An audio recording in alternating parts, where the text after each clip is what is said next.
All right, Shalom. First thing and foremost, I'm going to give all praises and glory and honor that is due to Yahweh, Bashim Yahweh Shai, Bashim Rakakwadash.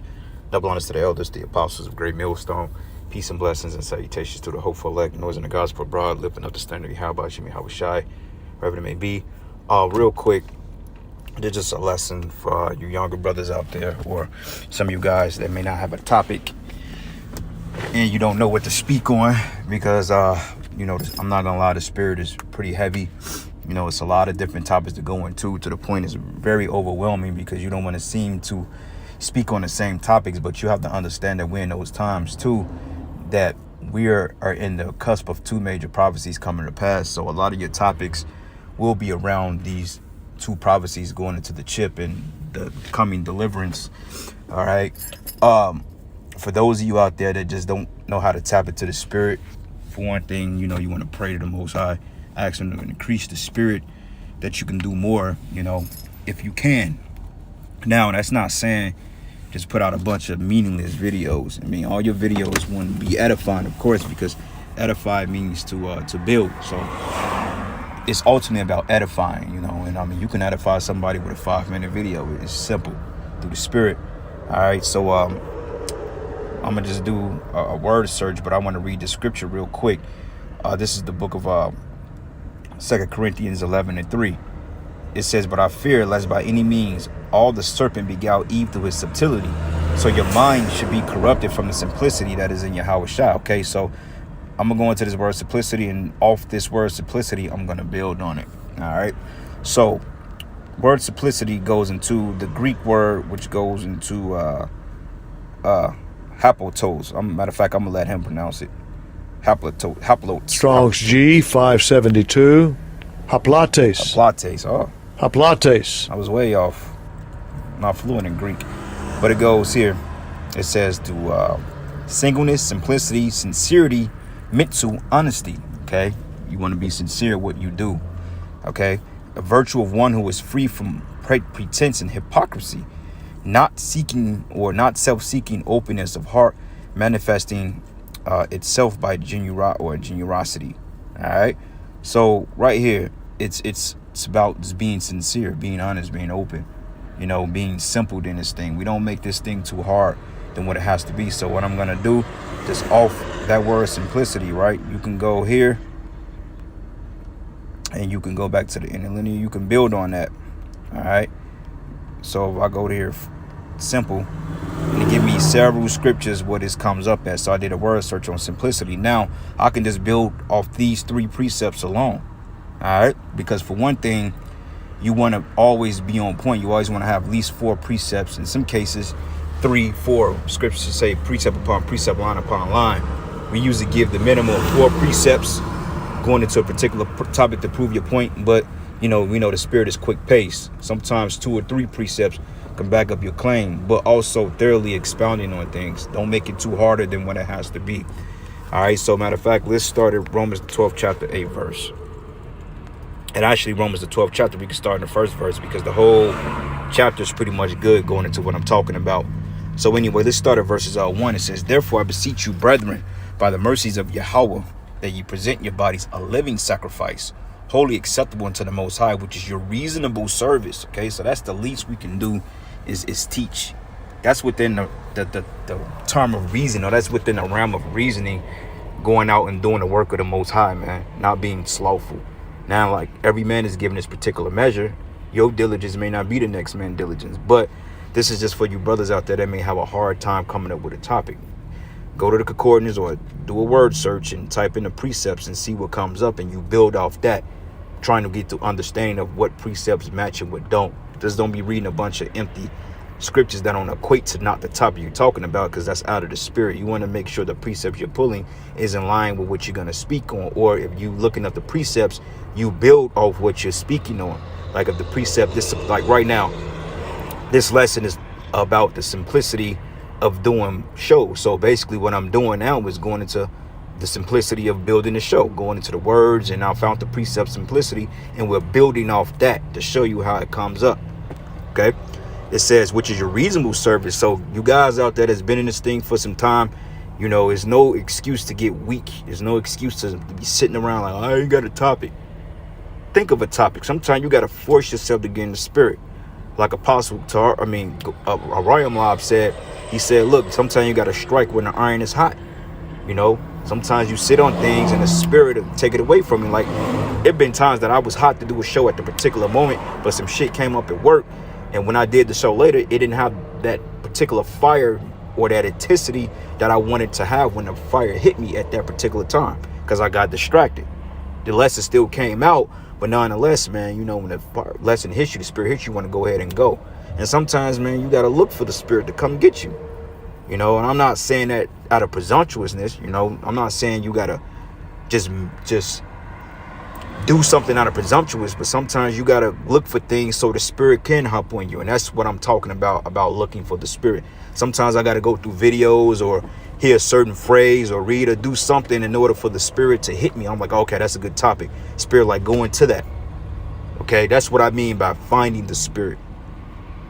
And it says, be not conformed to this world, but be ye transformed by the renewing of your mind, that ye may prove what is good and acceptable and perfect will of the Most High.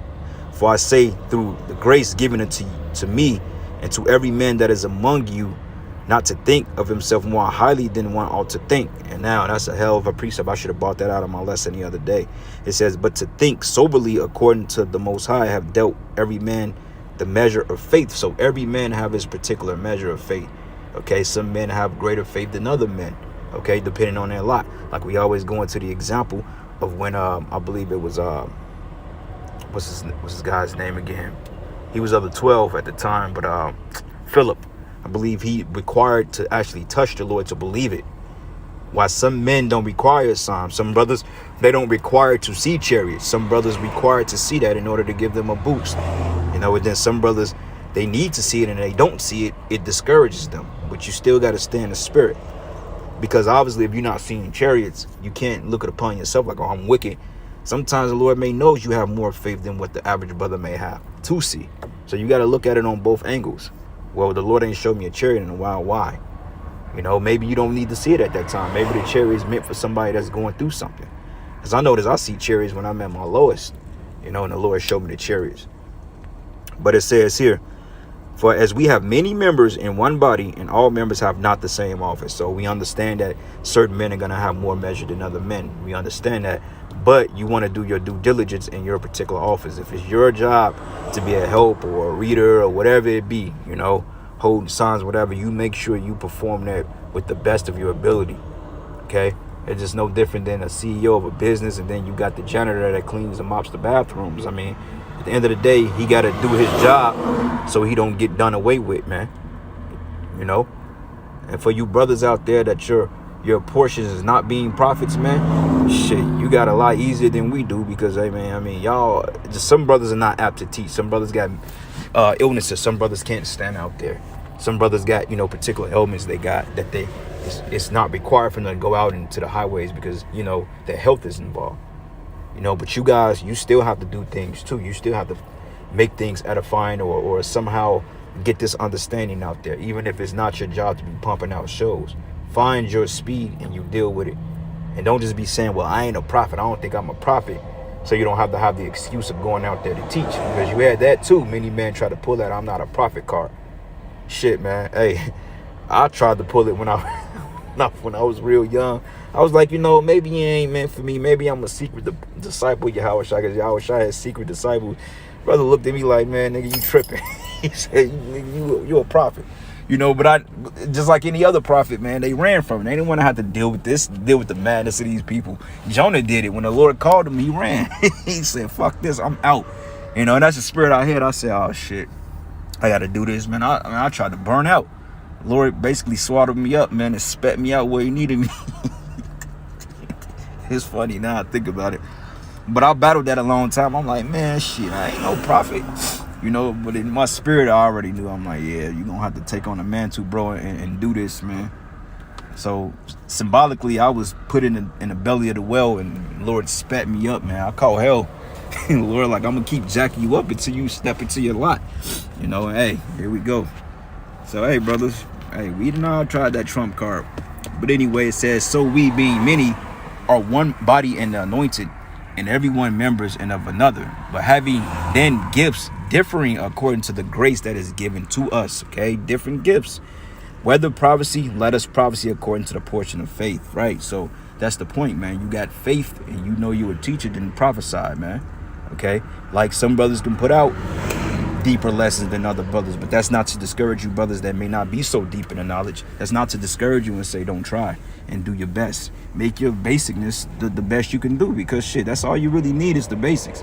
You got the foundation down packed, then hey, what else can you ask for, man? Even if you got to put out a breakdown on who the 12 tribes of Israel is every single day, because that's all you know, you better teach what was given to you. If you only could do Mark of the Beast videos, because that's all breakdown you know, then do the Mark of the Beast videos, man. Nobody can't knock you because you doing the work. I mean, you getting out. Somebody might need to constantly see those videos in order to be convinced. Like it tells you, it says, even one sinner rejoiceth when the angels rejoiceth when one sinner repenteth. Roughly paraphrasing. So you got to think of it that way. But it says here, or ministry, let us wait on our ministering, or he that teacheth on teaching, or he that exhorteth on exhortation, he that giveth, let him do it with simplicity. And this is the point I wanted to make. He that ruleth with diligence, and he that showeth mercy with cheerfulness, man. All right. So that word simplicity in this sign is actually different from the Greek that we read in the book of Corinthians. So let's get this definition here. And you see how we're just building off a word search. This is how you do it. Spirit hop on you and you just go ahead and you do it. You know?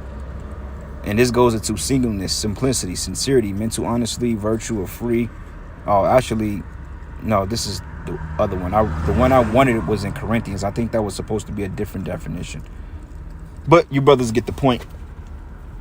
All right, so my next precept, 2 Corinthians 1 and 2. That's actually a good one. 2 Corinthians 1 verses 2.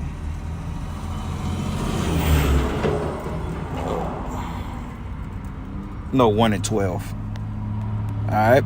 So it says here. Matter of fact, let's start at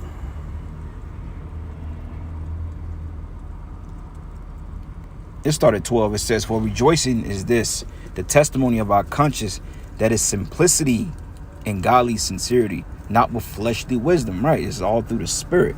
All right. Like I said earlier, you don't want to just be doing things just off of presumptuousness. You want to do it in the spirit. Look up a word and you build off of it, and you get the particular correlating definitions or topic at hand, and you build off that. And you make before you know it, you'd have been done a 15-20 minute video. You know, like this video is going a lot longer than I anticipated, because the spirit is dealing. It says that in simplicity and godly sincerity, not with fleshly wisdom, but the grace of Yahweh. It says we have had our conversation in the world, and more abundantly to you word. Okay. So the thing of it is, it's not about fleshly wisdom. It's not about what all you know, how deep you can go. Because you got some guys, man, that just thrive off being deep, man. Like you got these guys from the Sakari, man. Them dudes swerping down they deep, but yet they're stumbling over simple breakdowns such as, are we going to have sacrifices for sin in the kingdom? Like, no, we ain't going to have to do a damn thing as far as atoning for any particular sin in the kingdom, because we're going to be made perfect, man. All right. That's just what it boils down to. It's simple. You know, but these guys claim to be so deep and well in the knowledge, but yet they can't understand something as simple as that. And that's why the scripture says it's not about worldly knowledge. It's about your spirit. And one last precept. It says, Wisdom of Solomon 1 and 1. It says here, love righteousness, that ye be judges of the earth, and think of the Lord with a good heart, and in simplicity of heart seek him. Simple. How are you seeking the Lord? By doing the videos, by praying, fasting, doing what you got to do, you know, calling on the name of the Lord, you know, studying, whatever you got to do to get close to Yahweh Shem Yahweh Shai, man. All right. But anyway, with that, that's all I got. Giving all praises and glory and honor that's due to Yahweh Shem Yahweh Shai. And with that, shalom and a papa.